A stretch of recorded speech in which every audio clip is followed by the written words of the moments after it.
Assalamualaikum warahmatullahi wabarakatuh.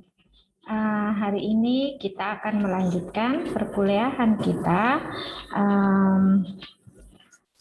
Di sini kita akan membahas tentang lanjutan konsep penciptaan manusia.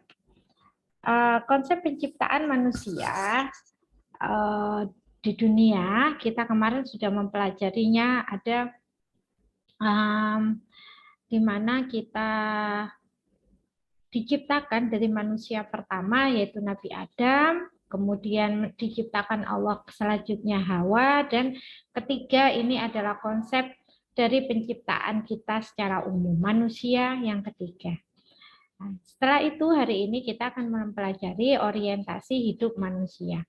Silakan Anda lihat di surat Al-An'am ayat 32, di situ dijelaskan Bismillahirrahmanirrahim. Wa mal hayatud dunya illa la'ibu walah. Jadi sesungguhnya kehidupan di dunia itu hanyalah senda gurau. Tetapi meskipun di sini dijelaskan senda gurau, tetapi waladarul akhiratu khairul lilladzina yattaqun. Sesungguhnya kehidupan di akhirat itu lebih utama bagi orang yang bertakwa. Afala taqilun? Apakah kalian tidak berpikir? Artinya apa? Dari ayat ini kita bisa melihat hidup itu memang permainan, tapi bukan main-main. Nah, di sini kita lihat, Ibu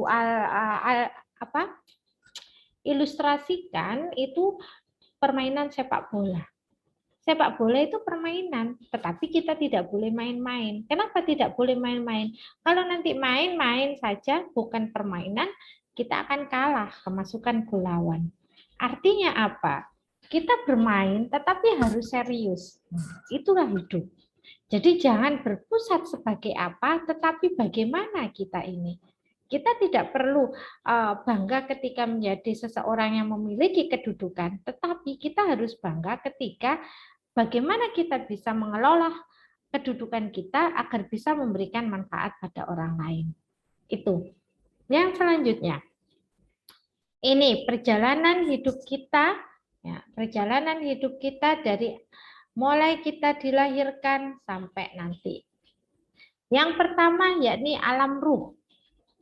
Alam ruh Anda bisa baca dan akses ini ayat-ayat Al-Quran yang mendukungnya. Setelah alam ruh, kita berada di rahim ibu. Pada saat kita ada di rahim ibu, usia 4 bulan, Allah meniupkan ruh kita tadi, ditiupkan ke dalam rahim ibu, dan di situ kita mengakui adanya perjanjian dengan Tuhan, yakni tentang agama tauhid. Kita bersaksi bahwasanya Allah adalah Tuhan kita, agama tauhid itu agama yang wajib kita anut. Tetapi ketika kita masuk pada fase alam dunia, disinilah manusia itu yang awalnya sudah berjanji pada Allah tentang tugas dan kewajibannya, tetapi di sini godaan dari iblis itu ada di sini. Nah, tinggal tingkat keimanan kita. Apakah kita mampu untuk menghindari godaan dari iblis atau setan sekalipun? Nah, ini di sini. Setelah kita melakukan kehidupan di dunia, jadi kalau kita ibaratkan dunia ini adalah ladang bagi kita.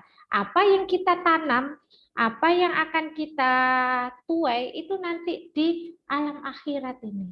Jadi disinilah, di dunia inilah kita harus banyak melakukan amalan-amalan soleh. Permainan itu terjadi di alam dunia. Tinggal bagaimana kita memainkannya. Memainkan dengan peran baik atau memainkannya dengan peran yang buruk. Nah, ketika alam dunia ini sudah selesai, maka di sini muncullah alam barzah. Alam barzah itu alam kubur, alam sementara, stasiun sementara, persinggahan sementara sebelum kita pergi ke alam yang kekal, yakni alam akhirat. Tapi ingat, di alam barzah ini kita akan menemukan balasan juga dari apa yang kita lakukan di dunia. Miniatur siksa nanti di akhirat itu berada di alam barzakh. Nih, selanjutnya alam akhirat. Alam akhirat ini adalah di mana kita stasiun terakhir amalan kita. Kita kekal di sini abadan, saklawase. Artinya, apa yang kita lakukan di dunia balasannya di sini, di surga ataukah neraka. Ada pertanyaan kemudian, ketika apakah setiap seorang muslim itu masuk surga, Bu? Ya, tapi dilihat dulu amalan baik dan amalan buruknya lebih banyak mana. Ketika lebih banyak amal buruknya, maka dia harus menebus dosa-dosanya terlebih dahulu di neraka, kemudian Allah mengangkatnya menuju surganya. Lalu bagaimana kita menjalani kehidupan kita di dunia itu agar kehidupan kita itu sukses menurut Al-Quran. Nah, ini ada 3 gambaran kehidupan manusia yang di Al-Quran. Kita baca dan kita lihat di surat Al-Humazah ayat 2 dan sampai ayat 3. Apakah orang sukses itu orang yang punya banyak uang, banyak harta? Wailul likulli humazatil lumazah, orang yang menumpuk-numpuk hartanya, apakah itu dikategorikan sukses? Atau yang kedua, surat Al-Hadid ayat 20, di sini manusia melakukan kesenangan-kesenangan tadi. Karena hidup di dunia itu hanya merupakan kesenangan, maka dia yang dilakukan di dunia hanya kesenangan-kesenangan semata. Padahal kehidupan dunia itu menipu kita. Kehidupan akhirat itu lebih kekal. Anda bayangkan, 1 hari di akhirat itu seperti 1000 tahun di dunia. Artinya usia Anda itu nggak ada sepersekiannya di dunia ini. Kata Allah dalam Al-Quran dikatakan mampir saja. Kita di dunia itu mampir minum. Setelah itu pulang, selesai. Masa kehidupan yang sesingkat itu akan kita lakukan, akan kita isi dengan hal-hal yang rugi. Nah, konsep sukses menurut Al-Quran itu terdapat dalam surat Ali Imran ayat 92, yaitu orang-orang yang menafkahkan hartanya untuk Allah. Ini orang sukses. Dia kaya, dia punya harta, tapi tidak untuk ditumpuk, tetapi dinafkahkan, dibelanjakan untuk Allah. Dia untuk dirinya juga dia tidak melalaikan, kemudian ketika ada hak-hak orang miskin, ada hak-hak para fakir di situ, anak yatim, dia keluarkan. Dan dia tidak sungkan atau tidak susah ketika mengeluarkan uangnya untuk kepentingan agama. Nah, inilah orang sukses dalam Al-Quran itu. Jadi bukan orang kategori nomor 1 atau nomor 2 ini. Lalu bagaimana sih sebenarnya kunci kesuksesan hidup itu? 1, Anda harus soleh ritual. Kesalehan ritual. Apa ritual itu? Ritual keagamaan. Anda harus rajin melaksanakan ajaran-ajaran atau ibadah maqdoh. Sholatnya rajin, puasanya rajin, zakatnya rajin. Kemudian kalau mampu silakan berhaji. Ini sesuai, jadi tidak tebang pilih. Sholatnya dipilih arang-arang, kemudian puasa ya begitu juga, tidak boleh.